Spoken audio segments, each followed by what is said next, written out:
Good morning. Let me just take a moment to thank you for coming out this morning. I'll be relatively brief and we'll respect your time, so we thank you for being here. I'm Vic Reynolds. I'm the director of the Georgia Bureau of Investigation. Standing with me to my right is Scott Dutton. He's the deputy director of the Bureau, head of the investigations. To my left is Ms. Joyette Holmes, the DA. She'll speak in a moment. I'll allow her to introduce some folks who are with her today as well. As you're well aware by now, the agents from the GBI secured arrest warrants yesterday afternoon for the arrest of William Bryan in Glenn County, Georgia. He was charged with the offenses of felony murder and criminal attempt to commit the felony offense of false imprisonment. The defendant was arrested around 5:35 yesterday evening in Glenn County without incident, was turned over to the Glenn County Sheriff's Department and was booked into that local jail. I just wanted to take a moment this morning and to thank some of our partners in this case who have assisted us to this point of the investigation. Of course, the Glenn County Sheriff's Department for their assistance yesterday, along with the Georgia State Patrol and the FBI. I also want to take a moment on behalf of the Bureau to thank the Cobb District Attorney's Office and Ms. Holmes to my left for their involvement and assistance throughout the course of this investigation. Once they became involved, I want to take a moment as well on a little bit more of a personal note and thank the Arbery family for their patience, and thank the city of Brunswick and Glenn County and the state of Georgia and the citizens here for their patience as well. As most of you will recall who've been following this case, the GBI was requested to become involved. I think today's our 16th day of the investigation. When we first became involved, we respectfully requested the citizens of Brunswick, Glenn County, and the state of Georgia, and to some extent this country, to grant us some patience to allow us to conduct the investigation. That's been done, and I want to tell you on behalf of this Bureau, we sincerely appreciate that. It wasn't an easy thing to ask. When we became involved, we knew the case was already over 2 months old. It was not that way to this Bureau because May 6th was our first day of hitting the ground running, investigating the case, but we certainly realized it was a case that had been around a while. It was a case that has generated a great deal of emotion and passion, and we respect that. And so I cannot begin to tell you from the bottom of our heart as an agency how much we appreciate the city, the county, the state, and to some extent this country granting this agency the ability and the patience to do our job. Also, if you will indulge me just a moment, I want to thank the agents of the GBI for their disciplined, methodical approach in this case. I'm very proud of the agents who've worked virtually non-stop since the morning of May 6th in conducting this investigation. As I said a moment ago, this is our 16th day of conducting the investigation. I'm very proud of the agents who I work with day in and day out. As I told you back when I stood before you 2 weeks ago today, we intended on turning over every stone in this case. The agents have done that, and I'm very, very proud of the work they're doing, and I appreciate them. Procedurally, what will happen at this point, we have a few more things to do in the course of the investigation. I'm not sure how long it will take us to do those, but it should be a relatively short period of time. Once we do that and we have the investigation buttoned down, we will turn that file over to Ms. Holmes and her staff. I'll let her speak in a moment procedurally what would be the next step for them. After she gets through speaking, I'll certainly make myself available to answer questions. I do want to give you a general reminder that this is an active, ongoing murder investigation. I cannot and will not speak factually about the case. I can't. This case eventually is going to be tried in a court of law. It cannot be tried out here in the open. It has to be tried in the sterile environment of the courtroom, and so I respect that and appreciate that. Questions about procedure, process, things of that nature, I will do everything I can to answer those questions, but I did want to just give you that reminder that I'm restricted from addressing the facts of the case. Those will come out in a court of law. So again, thank you for your time this morning. I'll have Ms. Holmes speak, and then I'll make myself available for any questions. Thank you. Good morning, everyone.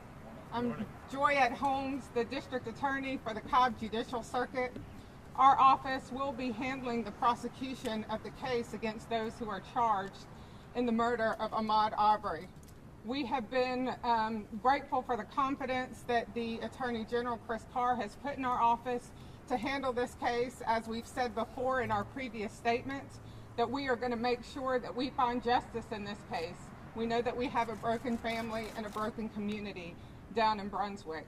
Now, I do ask, I know that there are a lot of people who have questions about next steps, about the facts, about where we go from here.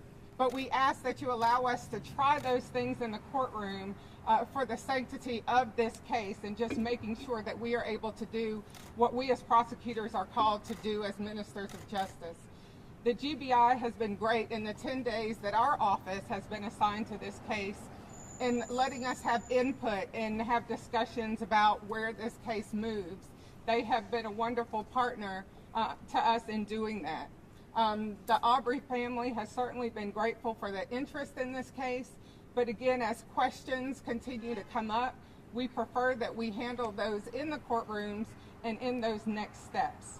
I thank you so much. I have today with me my Chief Investigator, Charles Prescott, to my left, your right, as well as the Deputy Chief Investigator, Richard Randolph, and they have been working with the agents in the Georgia Bureau of Investigations to get to this point.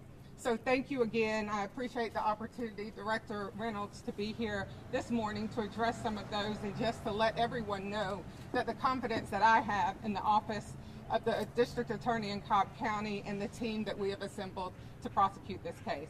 Thank you. We'll try our best to address some questions. If you have, I know you have a few this morning. If you'll allow me, I'll just start over here and work my way left to right. Yes, ma'am.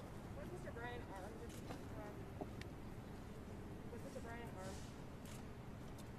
Armed at the time of the incident? Yeah. Again, I'm not going to speak about the facts of the case. I think the warrants speak for themselves as to what we believe happened and what he was charged. I'm not being disrespectful. I'm just not comfortable speaking on that. Yes, ma'am. What's the status of the investigation into the prosecution? The question is what the status is regarding the investigation that we've been asked to do about potential prosecutorial misconduct. As you recall, we were asked by the Attorney General's office to conduct a separate and distinct investigation into that. The Bureau is doing that. I don't have a timeline on that, but I do anticipate it's not going to take us much longer to finish it. Once that's completed, what will procedurally happen is we will turn that file over to the Attorney General's office. They will be the deciding agency or entity in what, if anything, happens in that regard. Our agents, a separate team of agents, are conducting that investigation. And again, I don't have a definitive timeline, but I am comfortable in telling you that I don't anticipate it will be much longer until we're through with that one as well. Yes, Dave. Are you able to tell us what was the last straw that made you make this turn arrest? You know, I don't know if there was a proverbial last straw. I will tell you that in the conducting an investigation, what I would ask folks to remember is that we don't go into a situation of this nature investigating a person or persons. We go in investigating a set of facts. And once we start turning stones over, sometimes there's one or two stones underneath there that need to be turned over. And once we reached a point, and it was probably sometime Wednesday afternoon, Wednesday evening, when we began speaking with our folks there, that we'd reached the point in conjunction with the Cobb District Attorney's Office that we were convinced probable cause existed to make those charges.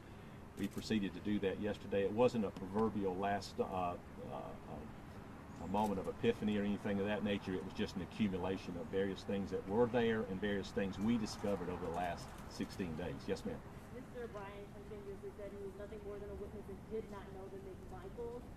Were you all able to determine that Mr. Bryan did know the McMichaels through any set of text or conversations? Can you speak to how you determined those relationships? I will say this, again, not to speak on the facts. They'll come out in a court of law, but I can tell you that if we believed he was a witness, we wouldn't have arrested him.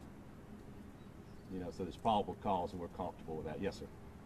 Mr. Bryan, has he provided any additional footage from that cell phone that was more than the 36 seconds of the public? We have accumulated a number of pieces of video in the case. I'm not going to speak specifically about what we took from him. But eventually that will come out in a court of law, but suffice it to say there are a number of pieces of video that helped us get to this point. Yes, sir. Is there anything you can say to reports that Bryan was using his truck to block? I won't speak to that specifically. I would refer you to the warrant, particularly on the one on false imprisonment. I think it speaks for itself. Yes, ma'am. Yeah, I just wanted to ask if you could elaborate more on the reported Facebook posts of neighbors in the community saying that they were going to be looking out to potentially send a message to people coming into their neighborhood? I'm not comfortable speaking of that now. I will tell you that our agents have looked over a ton of social media posts, and the majority of those will be made part of this file, which will be turned over to the district attorney's office. In any investigation, particularly one of this nature where we've charged 3 people, there's a great accumulation of pieces of evidence that eventually go into the deciding factors. Again, I'm not being flippant or being disrespectful to your question. I don't want to get any more into it than that. Yes, ma'am. So at this point, do you think that you won't be making any further arrests for murder? At this point, I don't anticipate that. I will tell you that, as I said a moment ago, we're finishing up the investigation into the murder. Again, there's no timeline. I don't anticipate us doing much more into the case before we button it up and give it to the district attorney's office. But I will tell you this, as I said back on 2 weeks ago today in Brunswick, that we go wherever the facts take us. And you know, if the facts took us in another direction or to another person, we would go there. Right now, I do not anticipate that happening. Yeah, Angelique. I was going to ask you about Mr. Bryan. Without going into the investigation, was he the first person that contacted police about the shooting? I don't want to say that. I don't want to answer that question yet. I will tell you that his, I think the warrants again indicate what we believe and are confident his involvement was. As far as when he may have contacted the police or if he was the one who contacted the police, I'm sure the Cobb DA's office will introduce that in evidence at the appropriate time. Yes, Mr. Reynolds, I was wondering if you can put on your former prosecutor hat on for a moment and put it in perspective for folks. We know that Bryan did not pull the trigger, so why would someone like him in these circumstances be charged with murder? Well, I certainly think that's a fair question. I understand people's concern or curiosity about that, but again, I would point you to what the warrants indicate. Felony murder is a crime in Georgia where if you are committing a felony crime and that crime ends up in the death of another human being, then that's a felony murder. And so, as the warrants indicated, he's charged with an underlying felony. He's also charged with felony murder. So we believe the evidence would indicate that his underlying felony helped cause the death of Ahmaud Arbery. It'll be the Cobb District Attorney's job, their responsibility, which they take on to prove that in a court of law. But they've been involved with us in the decision making of this particular arrest. I think they're as confident as we are they'll be able to prove that up in the court of law when that day comes. Yes, ma'am. Mr. Reynolds, thank you. There was a text message that was sent from a police officer to a property owner, essentially urging him to contact Mr. McMichael if there were concerns about trespassers on his property. Is that police officer or are any police officers under investigation? You know, I don't want to speak on that directly. I will tell you that things that are relevant to this murder case we've looked at and are continuing to look at, if they're relevant to the murder case. What I would ask people to remember is that sometimes things happen in a case where perhaps acts are foolish, or perhaps acts are something that societally speaking we frown upon. Doesn't mean they're criminal. You know, we have to be able to differentiate, as my father often told me, differences in criminal acts and difference between acts of people who have their head stuck up their rear end. And so there's a difference. And so, and to answer your question, if the investigation leads to other folks, you know, those charges will be filed. If they don't, they won't. And to be clear, are you ruling out any additional arrests in this case? I'm not ruling that out, but I will tell you at this point, we feel confident that the individuals who needed to be charged have been charged. Yes, ma'am. I'm sorry, sir. On the prosecution and misconduct investigation, how much are you coordinating with the Department of Justice? Is double the work being done, or are you sharing? Are we working with them? Is that a fair statement? Yeah, we're working hand in hand in conjunction with them.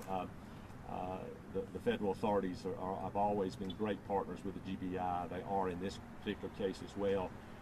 I think it's suffice to say it's a single investigation being ran together. Now, ultimately, there may be different decisions made on a federal level and a state level, but right now we are working hand in hand with them. Yes, sir. What would be the crime that being investigated with the prosecutors?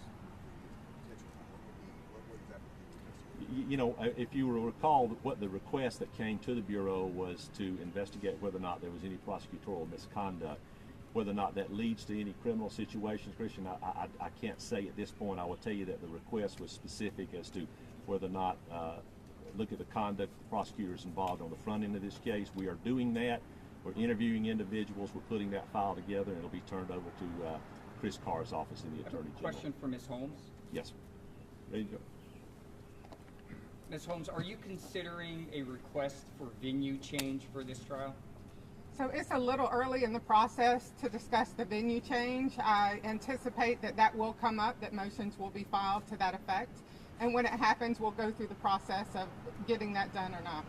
I also have a question for you, if you could. Have you spoken to the Arbery family in this process? And what are you saying to them to reassure them that this case will be tried fairly? I have spoken to the family.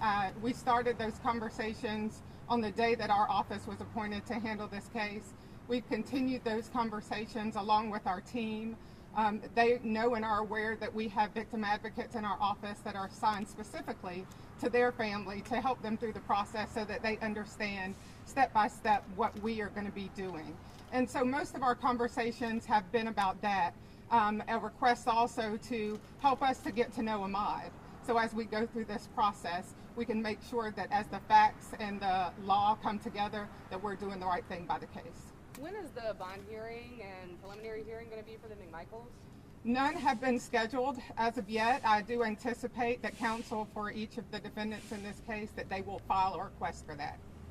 Are there concerns that because of the allegations of prosecutorial misconduct, that it might interfere or undermine your prosecution of the case? And what are you trying to do to limit that? So our office is focused on the prosecution of the case and where the facts and the law lead us to make that prosecution. We understand that there are going to be those distractions because people want to add narratives to the case that don't involve the prosecution.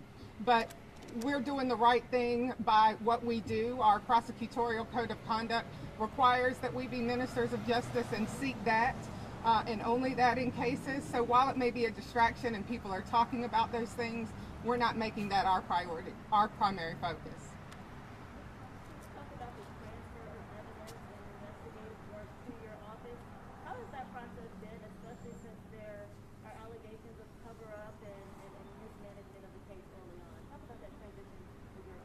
Well, we've had complete confidence in the investigation that the GBI has done in this case.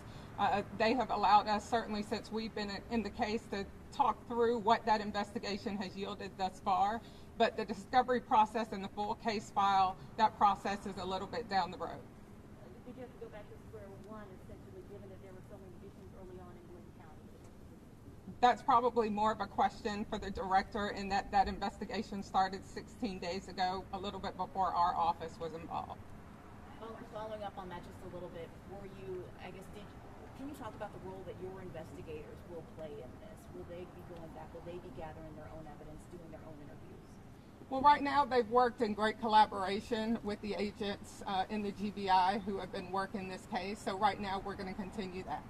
One more question, Aisha, and then we're going to wrap up.